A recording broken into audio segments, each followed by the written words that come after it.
welcome to the Biblical Preaching Podcast. This is a bite-sized episode, and we're going to think about how to improve your delivery. Your delivery matters. When you're communicating, it's not just what you say, it's how you say it. It either helps or it hinders the message getting across to your listeners. So I think it's an act of love for your listeners and good stewardship before the Lord to make sure your delivery is as effective as it can be. Now, basically, how to improve your delivery, I'm going to share with you three simple steps that you can take. But before we get there, let's just think about what is involved in delivery. What are kind of the areas to be thinking about? Well, again, there's three. There's the verbal, the words that you say. Okay, there's the vocal, the way that you say them. And then there's the visual, and that is what your body says, everything else that's communicating through your preaching. So verbal, vocal, and visual. When you think about the typical issues that you might have in those areas, let's just name them. We'll come back to these in another episode. But verbal, well, your words may be too complex, too theological, over people's heads, or your words may be too casual and it may jar with people as they're listening. Your words may not actually work together. And so actually you could be a little bit incoherent. Not that you sound drunk, but sometimes one point doesn't connect with another one.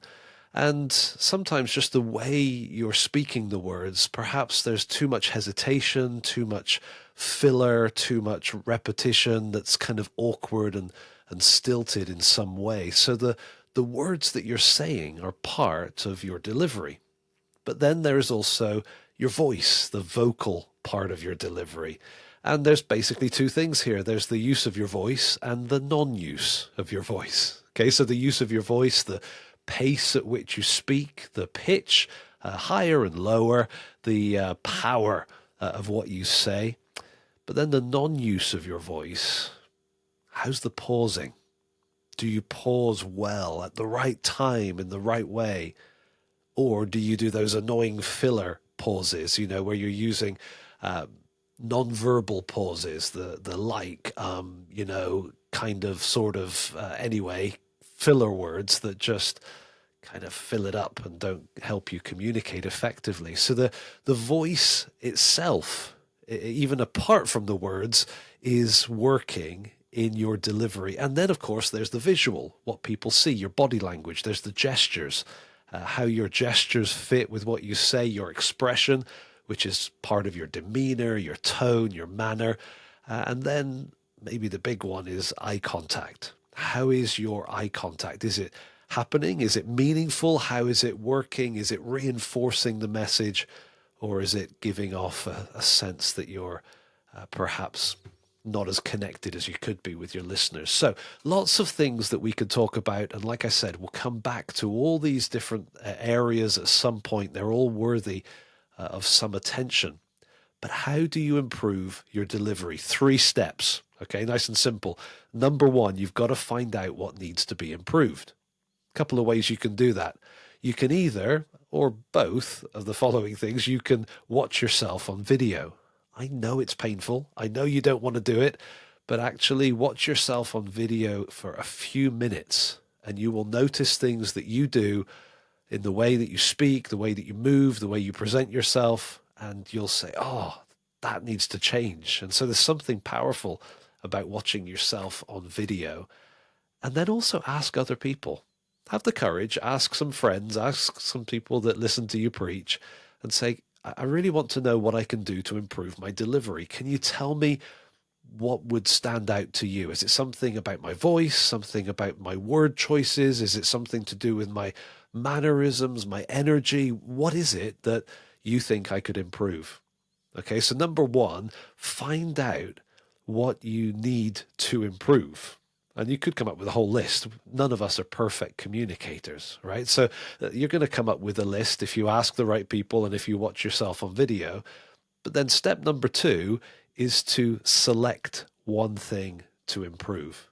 I think that's important. We cannot fix multiple things at once. And so you may find that your input that you're getting from others or what you're observing gives you a list of 2, 3, 4 things.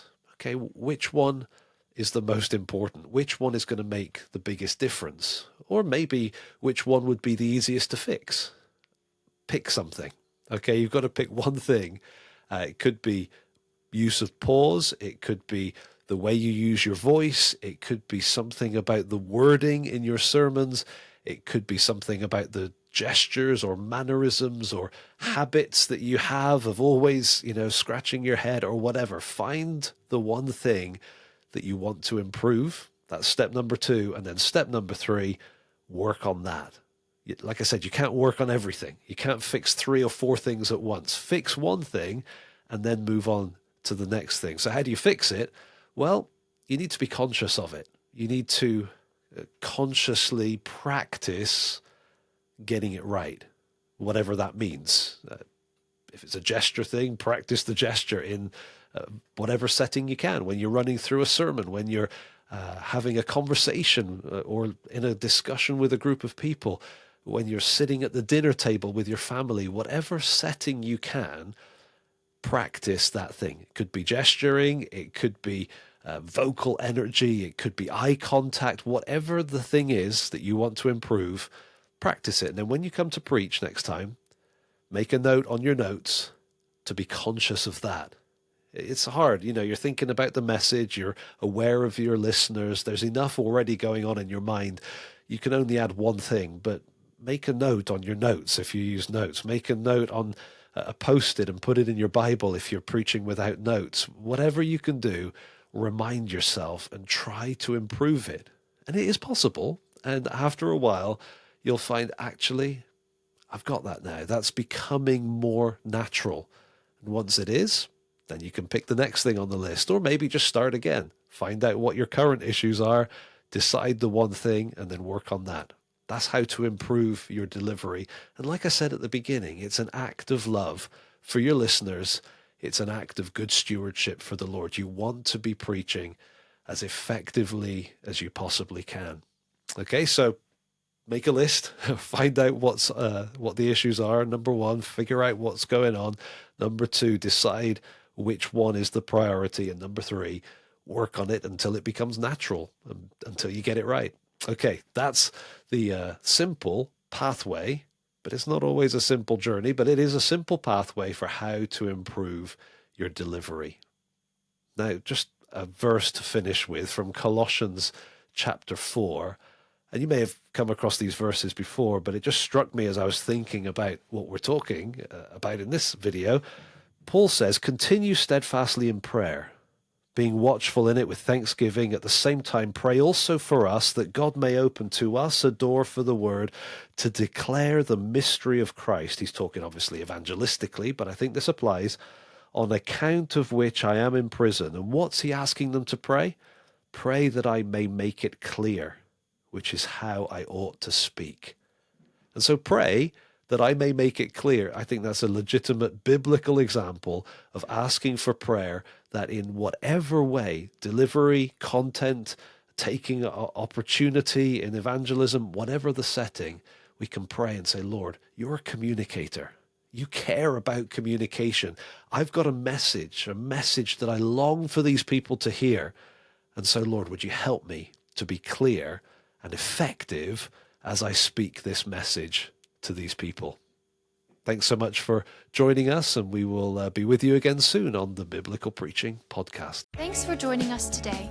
We really appreciate every positive review, like, share, and comment. And thank you for praying for us. We hope you will join us again next time on the Biblical Preaching Podcast.